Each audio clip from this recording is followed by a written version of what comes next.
Hi, this is Alicia Carthell, and this is a special iReport at Murray State University, home of the Racers, with Dr. Don E. Robertson, Vice President of Student Affairs.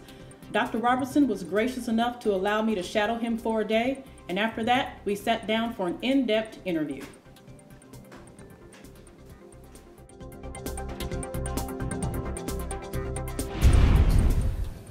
So thank you, Dr. Robertson, for joining me. I'm here with Dr. Don Robertson. He's the Vice President of Student Affairs here at Murray State University, and we are here in the conference room of Student Affairs. So Dr. Robertson, I have some questions for you. Okay. Can you pinpoint ways in which your doctoral program prepared you for teaching and administration and post-secondary education? Certainly, and I'm glad to be able to spend some time with you and discuss these issues. Actually, for me, and I think for many of the students in your program, having worked first and then going back for my doctorate actually proved to be very beneficial because it gave me a better idea of the things I needed to learn more about if I wanted to progress in higher education. So my particular program at West Virginia University, where I was, I'd say my internships were very, very important, having the opportunity to shadow individuals, in some higher administrative roles to kind of see how they do things on a day-to-day basis and be able to sit down and talk with them, ask questions, learn from them, learn from their expertise. And then at the doctoral level for our program, it was I knew a lot of the theory, and of course I'd done the practice, but then seeing how the theory and practice all work together was very, very beneficial. And then 2 classes and 1 emphasis area that was very beneficial to me. The higher ed law and finance classes I found were very beneficial, but then I had an emphasis in management. And so much of what we do in higher education is just managing people, managing resources, managing facilities, communication, and so that was very, very valuable as I look at my doctoral program. Okay, thank you. How long have you been at Murray State, and what brought you here? Well, I've been here probably a lot longer than most folks would like for me to have been here. I came in 1991, actually. I was at Marshall University. My goal had always been to be a vice president of student affairs, to be a chief student affairs officer. So it was really the job, the opportunity to move into that position. A good friend of mine, a mentor at Marshall University at the time, was the vice president for academic affairs at the medical school. He was a Murray State graduate and knew Murray State well. He recommended me for the position. He urged me to come down and view it and to look at it. The vice president at Marshall at the time, Dr. Nell Bailey, who was a mentor of mine, which, as you know, mentors are so important, she advised me that this was a good opportunity and this is one I should seriously look at. And then I discussed it with both of them when I returned from my visit, but I felt a real connection here. I liked the types of students that were here, the size of the institution, the student affairs staff that I met, the kind of philosophy of the institution. So it was a good fit for me. So a long answer to basically say what attracted me was the position, because I knew nothing about Murray State or even Western Kentucky. It was the first time I'd ever been here, but quickly found it to be a good fit. And I've had tremendous opportunities here that have made what I just thought would probably be a short stay to a much, much longer productive stage, and been very, very beneficial to me. Okay. Can you discuss your role as Vice President of Student Affairs? Maybe how many people you supervise? What does your role entail? Yeah, really to kind of sum it up, the role of a Vice President of Student Affairs is to focus on student success. And at Murray State, obviously this role encompasses everything from the recruitment, admissions process, through student life, all the services and programs that a student's going to have, up to graduation, which is always our focus. We want our students to be successful. Success means graduating, receiving a quality education. That education is more than just in the classroom. It's what you do in the classroom, but also those co-curricular activities. And then helping through career services for those first jobs or whatever the next step is. So I really see my role as being, and I see a vice president's role as being the chief advocate for students on whatever campus you're on. We should be the expert on who our students are, and we should be in a position to help other administrators, faculty, and staff have a better understanding of who our students are, how we can best serve them, how we can best help them meet their needs, but ultimately how we can all help them progress and have student success.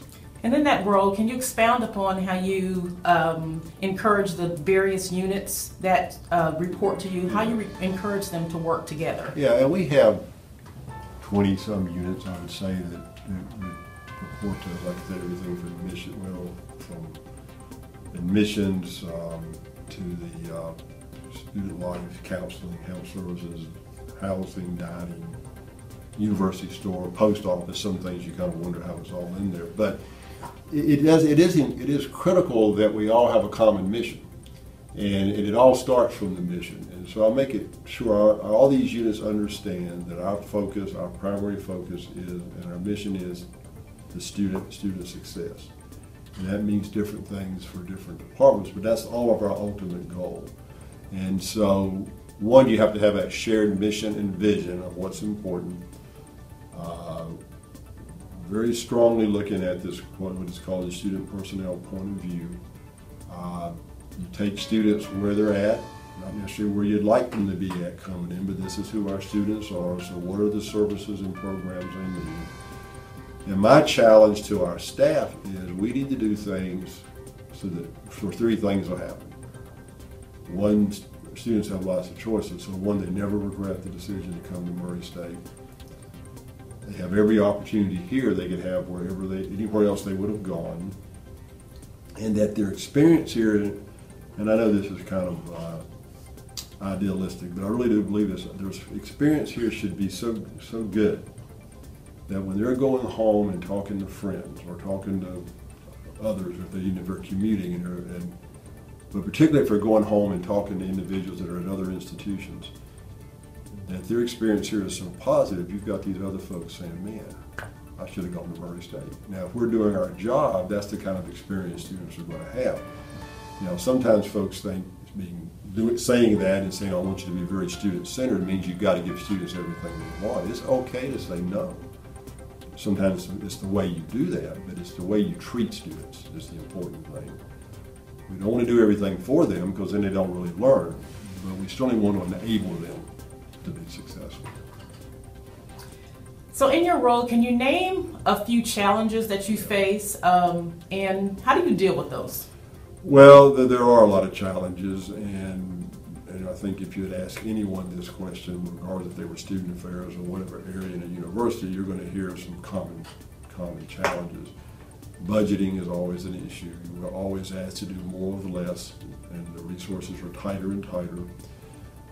There's never enough staff to do all the many things you want to do. So that's the challenge. How do you maximize the productivity of your staff to be able to provide the most essential services and programs, realizing you can't do everything.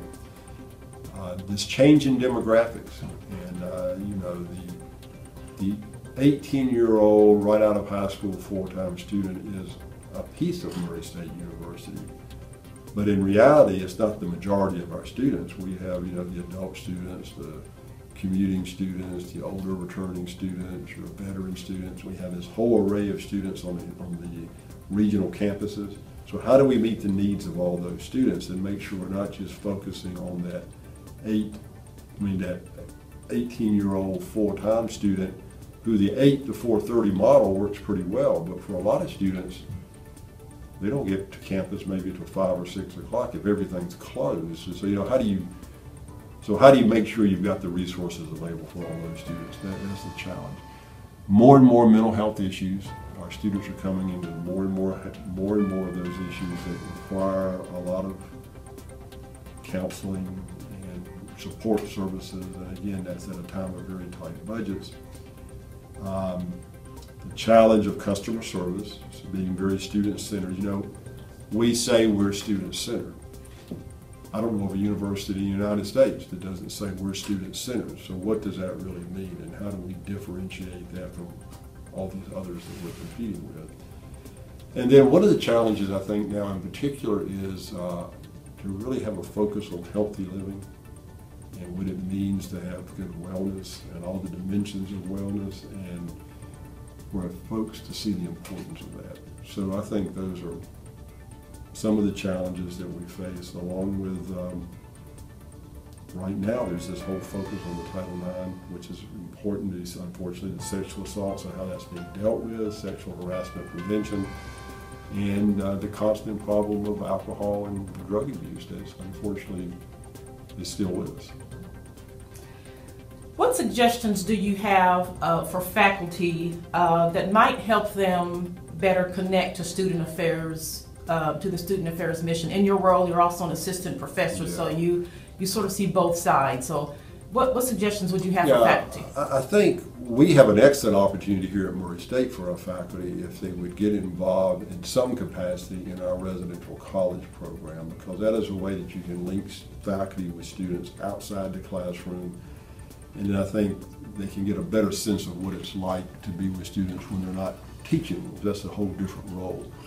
And get to know our students. And I think when you do that, you also get a better understanding of the services and programs that Student Affairs provides, and the importance of that well-rounded education. That certainly the primary mission of the institution is the academic mission, but we're here in Student Affairs to support that, to help them as best we can, them being faculty, do the best job they can, but also to supplement that education in the classroom with multiple experiences outside the classroom, and to realize the importance of that. So if they're involved with the residential colleges, or if they could advise a club or an organization, or if they simply could attend some programs and activities. And I realize faculty are very, very busy teaching, research, and the service and all they're doing, but the service component, particularly spending more time with students, and learning more about this side of the campus of how we can all work together, I think that will help faculty get a better understanding of the role of student affairs. And to utilize us. We are experts on students. We know what the needs are. We know what the trends are. Let us help you with your students so you can do a better job. Okay, Dr. Robertson. Well, thank you so much for this interview. Well, thank you. I hope this answered the questions you needed answered. Okay, this is perfect. Thank you. Thank you.